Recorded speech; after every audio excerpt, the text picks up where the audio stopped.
Hello, BookTube. We're back from my library tour of 2022. I skipped a day yesterday and heard from quite a few of you saying, what, no library tour? And I wanted to point out, in fact, I emailed quite a few of you saying, I made 5 videos yesterday. I covered a lot of books. And I read you a poem. And it didn't matter. I bounced off like bullets off Superman. But I'm back to the library tour today, and we are doing a visual record of everything that I have, and a few digressions into things that I no longer have. And we are finishing up here in the little book room. We've gone east-west, and we're almost out of room. And we are in a bookcase here that is classics, canonical works. And unlike, for instance, my Penguin Classic wall behind me or a bunch of other places where you could go here, these are totally diverse. Not in terms of the books. The books are squarely in what was once in the 20th century referred to as the Western canon. But in terms of format, there's very little in the way of uniform format here. Instead, this is a bookcase of classics in formats that I just love. That I just grabbed over time. One of you actually made a comment saying that a lot of these formats, a lot of these versions or whatnot, you've never seen before, and that you suspect the Brattle Bookshop is the reason for that. That is certainly true. Most of these came from the Brattle Bookshop or from publishers. One of the nice things about my job is that I regularly get classics in the mail from publishers, because for all of the emphasis that's put on new books in the book market, the American book market has a fairly healthy reprint culture, fairly healthy in all kinds of genres, most kinds of genres. Romances are not reprinted. Mystery novels tend to be not reprinted unless it's a canonical author.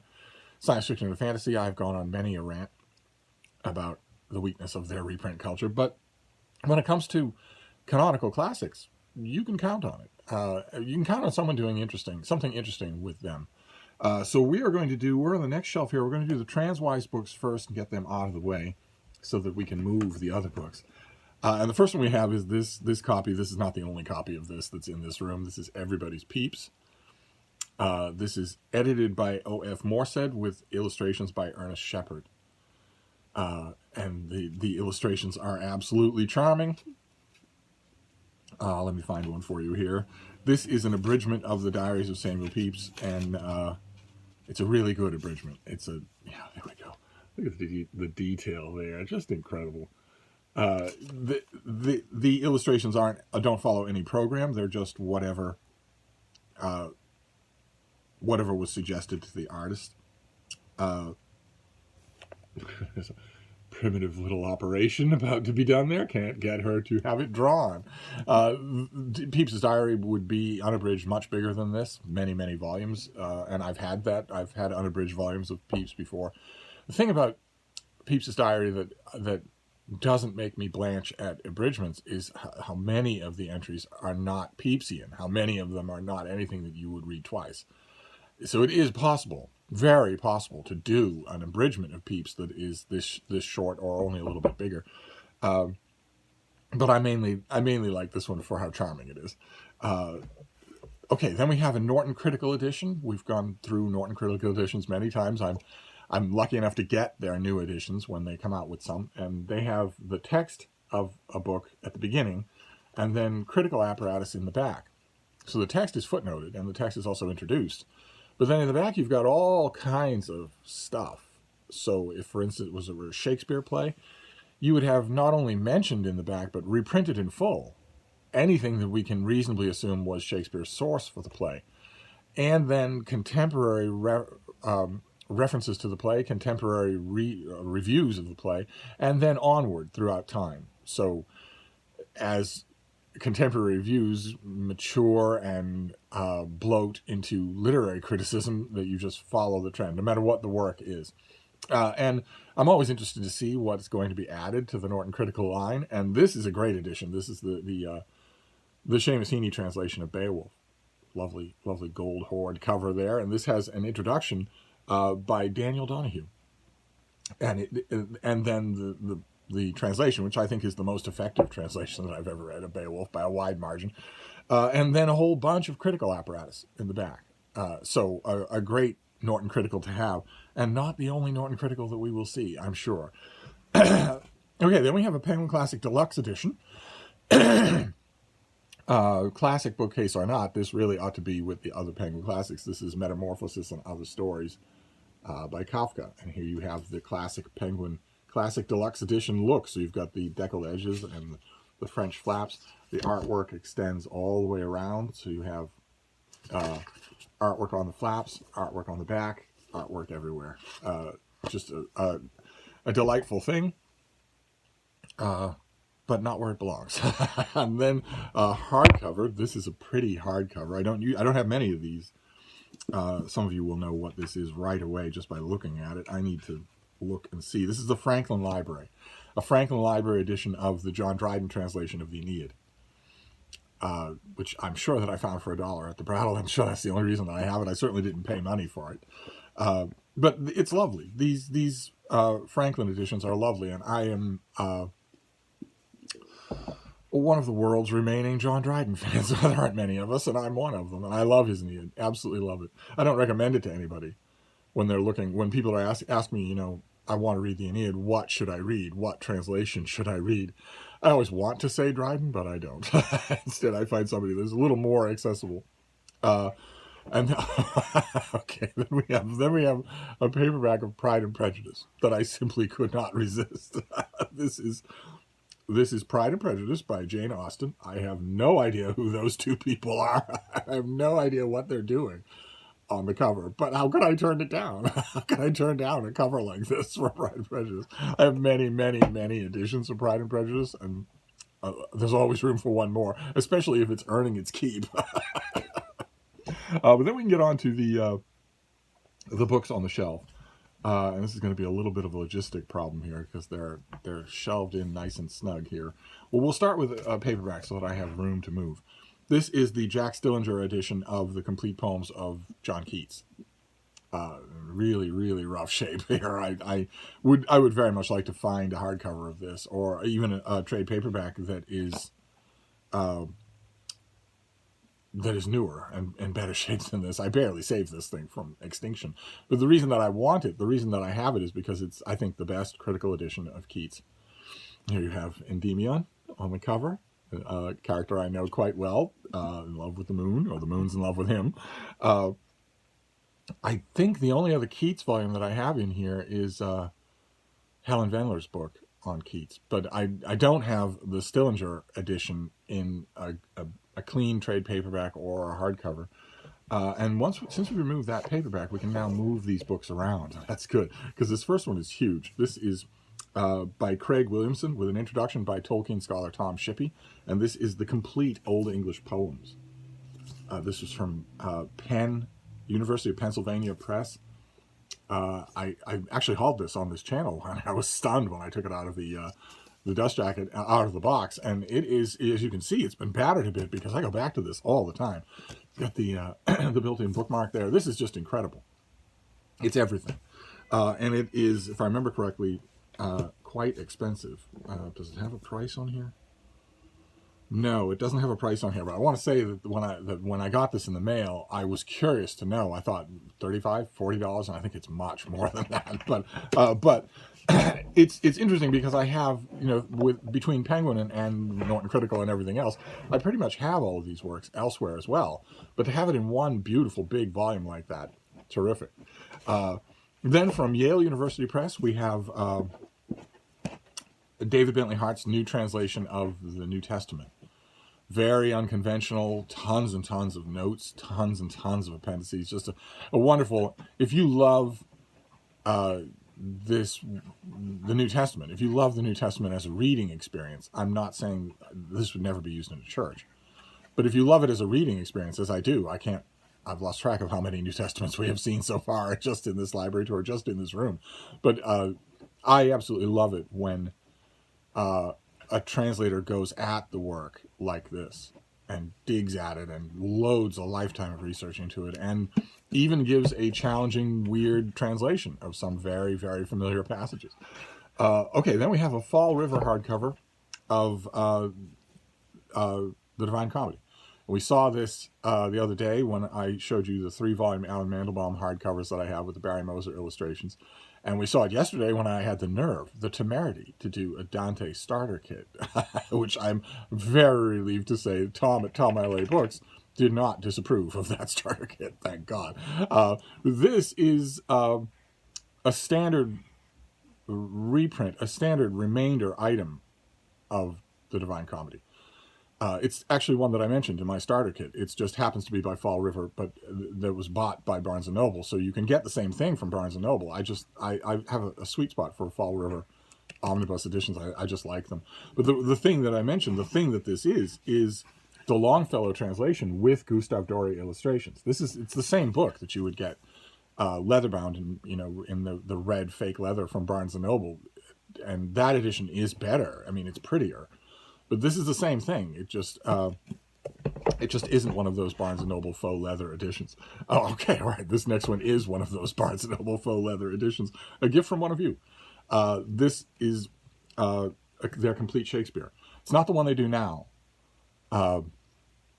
They still do a complete Shakespeare, but this one has this sort of inset picture of the Chandos portrait there. There's sort of an inset picture on the black cover, and I remember getting these at the bookstore, and I got one and gave it away right away. I think I got another, and my dogs destroyed it. But I love this whole collection of Barnes & Noble editions. I think they're absolutely great.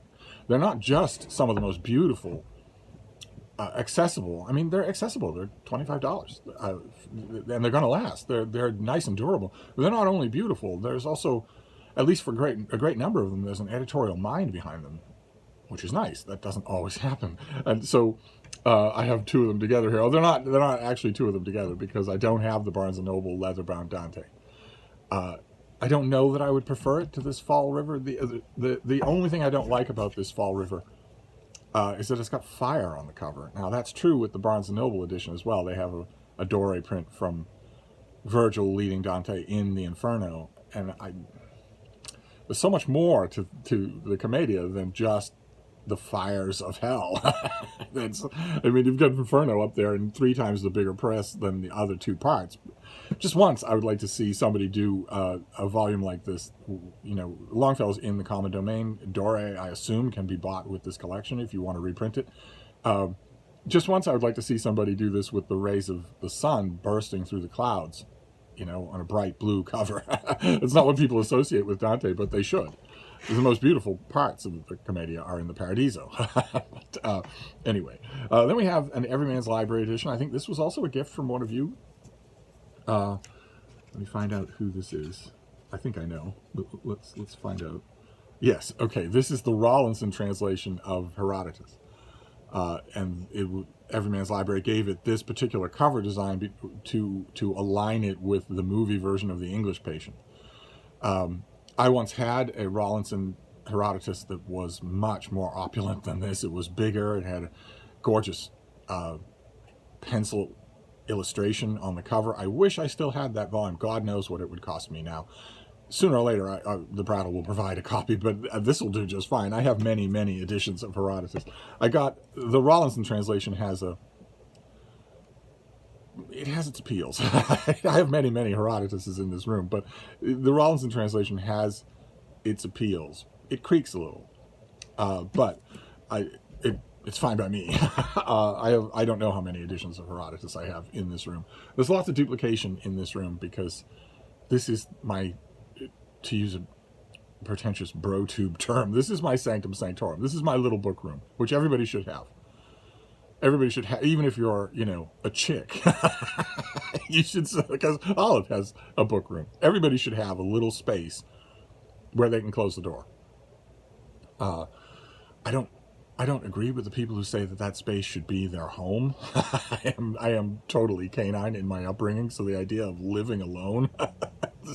But everybody should have a little book room like this. I wish that this book room were a little smaller. And it also torments me. Because when I think about it, I think the total number of physical printed books that I should have should be the total number that fits comfortably in this room. It shouldn't be sprawling out in other rooms. The other rooms can go to potted plants or Auger d'Art or whatever, but this ought to be enough books for one person. Okay, then we have the Burton Raffle translation of. Oh no, this isn't. Is this? Yes, this is the Burton Raffle. Burton Raffle's already shown up in this room. I think we saw his Beowulf, and I think we saw his Canterbury Tales. And he did a translation of Le Rouge et Noir, of The Scarlet and the Black by Stendhal. A novel that I love, absolutely love. I think it's the best thing that he ever did.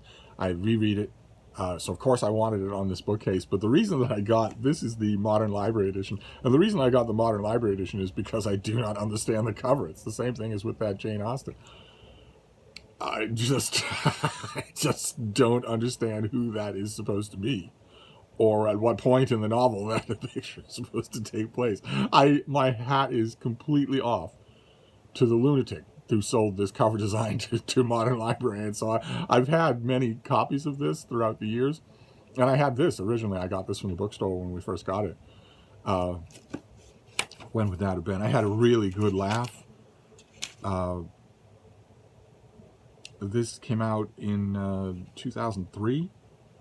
This came out in 2003. I used to go back to the receiving area of my bookstore all the time and just wander around, sometimes open boxes, poke all around. It always used to be the guy who ran the receiving. He and I were old cronies. We knew each other from eons past. But every once in a while, he would get some new kid who would start to work in receiving, and they would try to cop an attitude. This weird old guy would come in from the sales floor. He wouldn't have any particular business. He would just be poking around in the books. And every once in a while, he would get a new kid who would say, "Can I help you?" I would just ignore them. Once or twice, I said, I know that tone is meant to intimidate me, but you really, really aren't going to. You should just be nice. That's all. Because you're not going to intimidate me. You're certainly not going to stop me from doing whatever it is that you don't like about what I'm doing. I know what you're going to do. You're going to talk to your manager, but he and I are old friends, and he knows that this is only helping the store for me to know every single book that's on the premises, whether it's out on the sales floor or not. He knows that is totally defensible. And the point that I want to make to you, you little cupcake, is that his boss knows that, and his boss's boss who runs the store knows that, and his boss's boss who runs the district also knows that. Your complaint will go nowhere. This is not me being wasting time or avoiding work. This is me helping. But I saw this and just cackled with laughter. I saw it on the shelf for classic fiction long before it went onto the sales floor, and I just cackled with laughter. And I remember one kid who was working there at the store at the time came over and said, "What is it funny? Is there a funny book or something or other?" And I did this. I showed him this, and I was still cackling with laughter.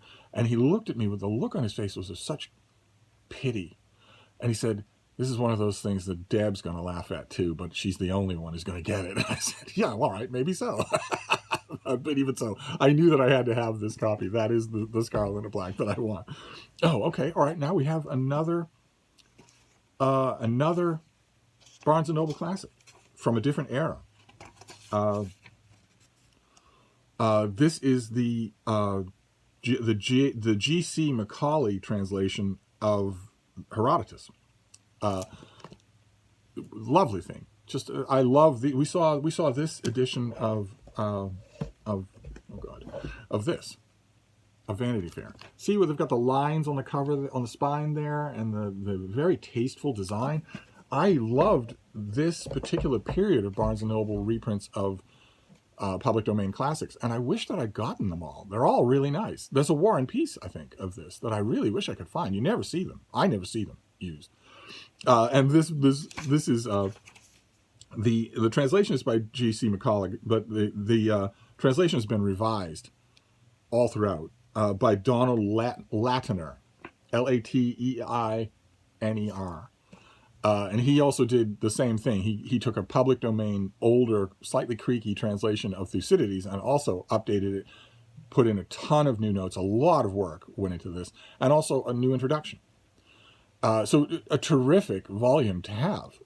And one time I was working at my information desk at the bookstore, and a woman walked up to them and said, "Do you have this particular edition of Thucydides?"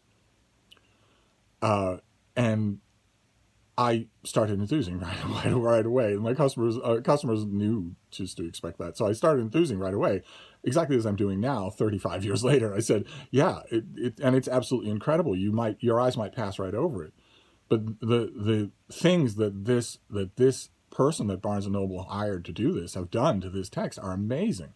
It shouldn't be overlooked. It's an amazing production. And she had this weird smile on her face. And when I was finished with my little hymn of praise, she told me that she was his husband, his wife. She was what's his name again? Donald Laitner's wife. And I did what I always do. I used to do this when authors would walk in incognito off the street. I would always upbraid them when I was done by saying, "What would you have done if I had said it's terrible?" You should tell me ahead of time.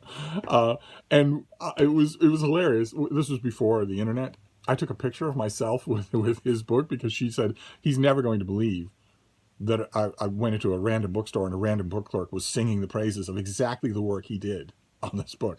Not singing the praises of the book, but singing the praises of what he did, how he stepped in and made it an edition worth having. And so she took that picture, and then a week later, I got an envelope at the store addressed to me with a picture of him holding the companion volume. So I was holding the Thucydides and he was holding the Herodotus. Hilarious. To me, anyway. Not to you, but you knew that ahead of time. Then we have a hardcover of the collected stories of Flannery O'Connor. The classic peacock on the cover there. I had to get it, go back to it often. Then we have a couple of Penguin Classic hardcover editions. We've seen a bunch of those already in this room, and I think there are more to come. This is their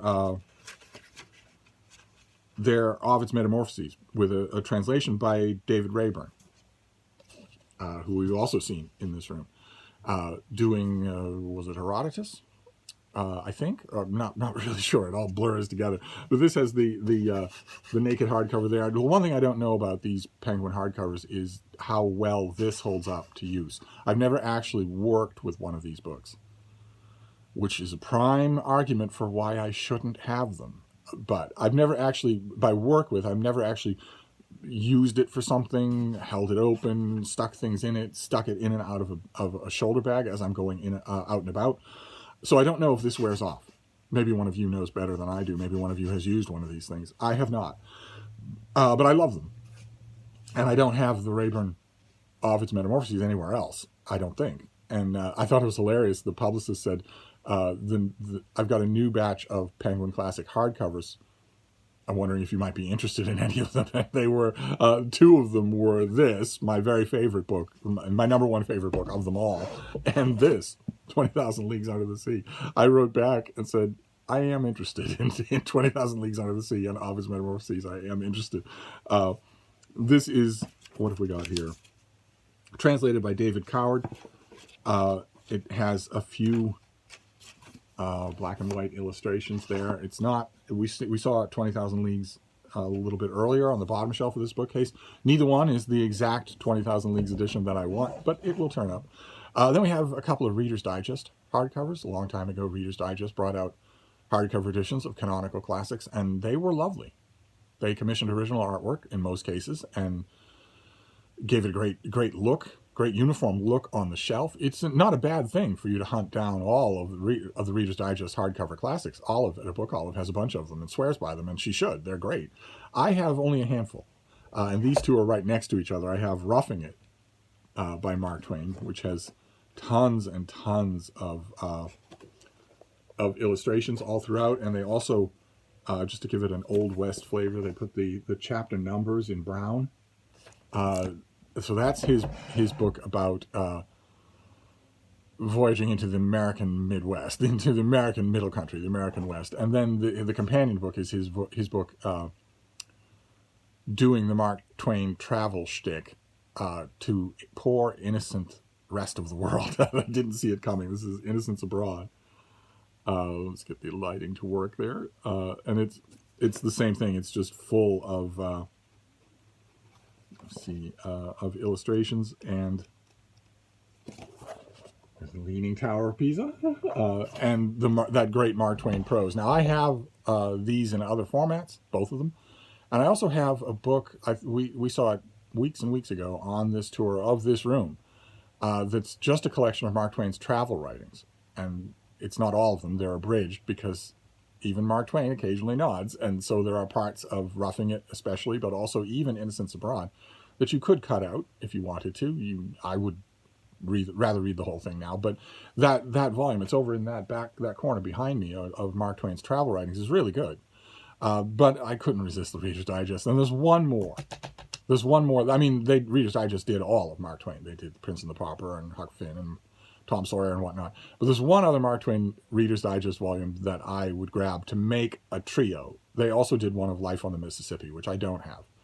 The Brattle will provide. I will see it. Then we have total duplication. This is not just a duplication of something else in this room. It's a duplication of something else on this shelf. Because someone sent me this hardcover, Barnes & Noble William Shakespeare, specifically to save the trade paperback of Shakespeare that I have and love and have beaten to death.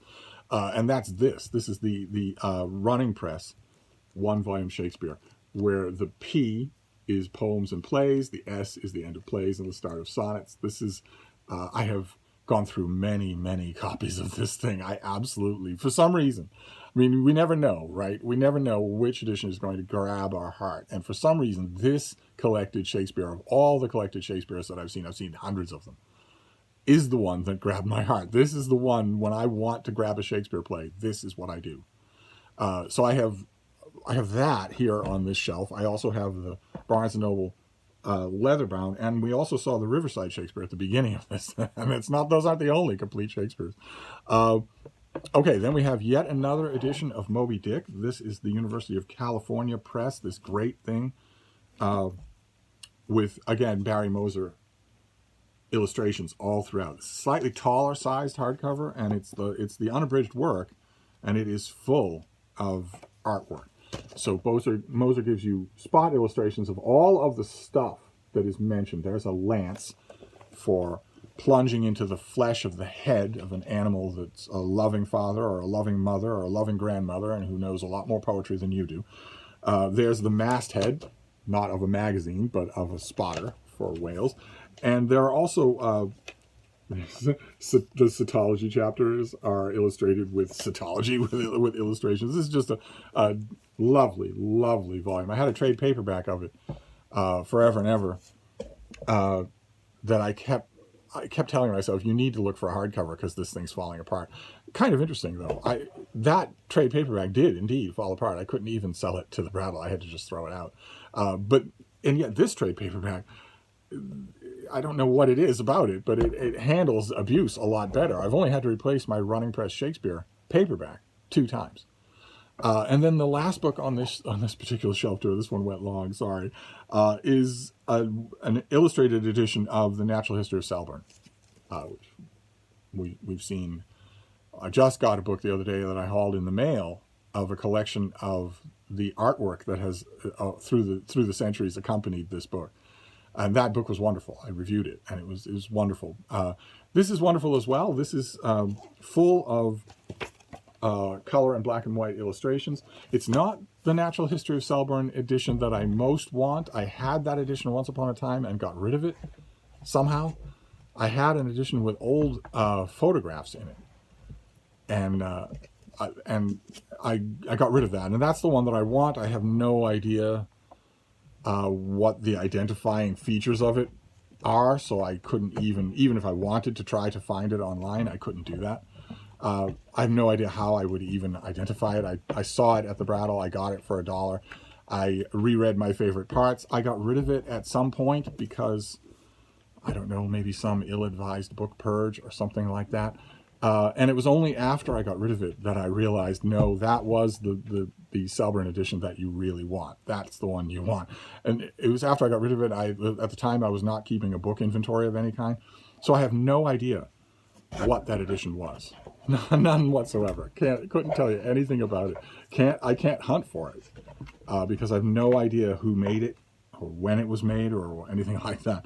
I will come across it again. I'm sure that I will. And when I do, I will grab it and I will hold on to it. But anyway, that's enough bookish wool gathering for now. I'm going to wrap this up. This has been long for a library tour. The next shelf doesn't have any crosswise books, so it should go shorter. Thank you, BookTube.